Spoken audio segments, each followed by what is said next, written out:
اعوذ باللہ من الشیطان الرجیم بسم اللہ الرحمن الرحیم فَهَزَمُوهُمْ بِإِذْنِ اللَّهِ تو انہوں نے بھگا دیا ان کو اللہ کے حکم سے، اللہ کے اذن سے، اللہ کی مشیت سے۔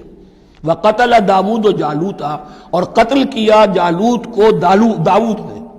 یہ داود جو ہے تورات سے معلوم ہوتا گڈریے تھے، جنگلوں میں رہتے تھے اپنی بھیڑیں بکریاں لے کر، اور ان کے پاس ایک گوپیا ہوتا تھا، اس گوپیے کے اندر پتھر رکھ کر اس کو گھما کر وہ مارتے تھے، لیکن نشانہ اتنا صحیح تھا کہ اس سے وہ کہتے تھے کہ میں شیروں کے جبڑے توڑ دیتا ہوں۔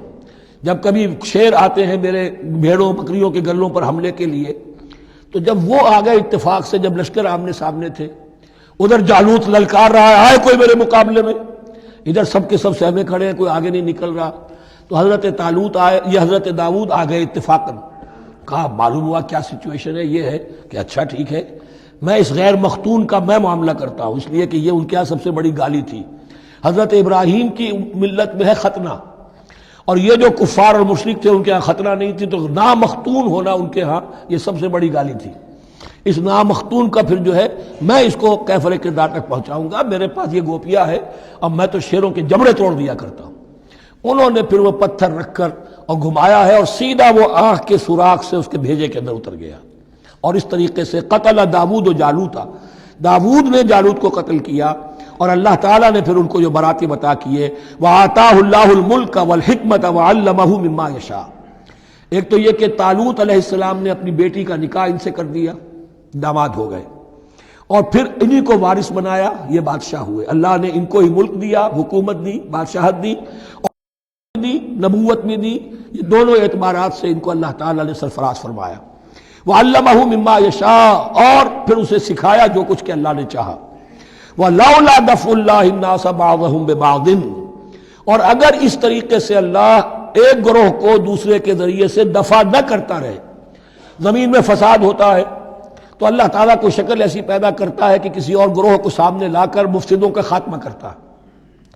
اگر ایسا نہ ہوتا، وَلَوْلَا دَفْعُ اللَّهِ النَّاسَ بَعْضَهُمْ بِبَعْضٍ لَفَسَدَتِ الْأَرْضُ، تو زمین میں فساد ہی فساد پھیل گیا ہوتا۔ اللہ تعالیٰ نے ان جنگوں کے ذریعے سے ہر بڑا فرعون جو آتا، ہر فرعون موسیٰ، اللہ تعالیٰ نے کوئی نہ کوئی اس کے لیے علاج تجویز کیا ہوا ہے۔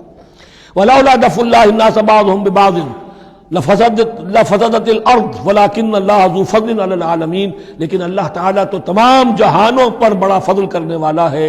تلک آیات اللہ نتلوها علیک بالحق، یہ اللہ کی آیات ہیں جو ہم پڑھ کر آپ کو سنا رہے ہیں حق کے ساتھ۔ یہ قول گویا کہ حضرت جبرائیل کی طرف منسوب ہوگا، یہ اللہ کی آیات ہیں اے مسلمانوں، اے محمد صلی اللہ علیہ وسلم، جو ہم آپ کو سنا رہے ہیں حق کے ساتھ۔ وَإِنَّكَ لَمِنَ الْمُرْسَلِينَ، اور یقیناً اے محمد صلی اللہ علیہ وسلم آپ رسولوں میں سے ہیں۔ تِلْكَ الرُّسُلُ فَضَّلْنَا بَعْضَهُمْ عَلَى بَعْضٍ، ایک بہت اہم قانون بیان ہو رہا ہے، ان رسولوں میں سے ہم نے بعض کو بعض پر فضیلت دی ہے۔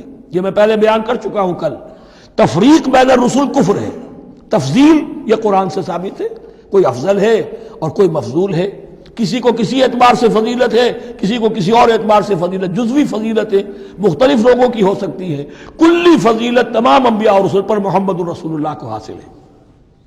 تلک الرسل فضلنا بعضهم علی بعض منهم من کلم اللہ، ان میں سے وہ بھی تھے جن سے اللہ نے کلام فرمایا، حضرت موسیٰ علیہ السلام۔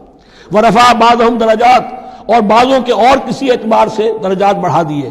وآتینا عیسی ابن مریم، اور ہم نے عیسیٰ ابن مریم کو البینات بڑے کھلے معجزے دیے۔ وأیدناہ بروح القدس، اور ان کی مدد فرمائی حضرت جبرائیل کے ساتھ۔ وَلَوْ شَاءَ اللَّهُ مَا اقْتَتَلَ الَّذِينَ مِن بَعْدِهِمْ مِن بَعْدِ مَا جَاءَتْهُمُ الْبَيِّنَاتُ، لیکن اللہ چاہتا تو یہ آپس میں نہ لڑتے جھگڑتے، نہ یہودیوں کی آپس میں جنگیں ہوتی، نہ یہودیوں اور نصرانیوں کی ہوتی، نہ نصرانیوں کے فرقے ایک دوسرے سے لڑتے۔ وَلَوْ شَاءَ اللَّهُ مَا اقْتَتَلَ الَّذِينَ مِن بَعْدِهِمْ مِن بَعْدِ مَا جَاءَتْهُمُ الْبَيِّنَاتُ، اس کے بعد کہ ان کے پاس واضح تعلیمات آ چکی تھیں۔ وَلَٰكِنِ اخْتَلَفُوا، لیکن انہوں نے اختلاف کیا۔ فَمِنْهُم مَّنْ آمَنَ وَمِنْهُم مَّنْ كَفَرَ، ان میں وہ بھی ہیں جو ایمان لے آئیں گے اور ان میں وہ بھی ہیں جو کفر پر اڑ گئے ہیں۔ وَلَوْ شَاءَ اللَّهُ مَا اقْتَتَلُوا، اگر اللہ چاہتا ان پر لازم کر دیتا، یعنی جبراً تکوینی طور پر، تو اختلاف نہ کرتے، جھگڑتے نہ۔ ولیکن اللہ یفعل ما یرید، لیکن اللہ تو کرتا ہے جو چاہتا ہے۔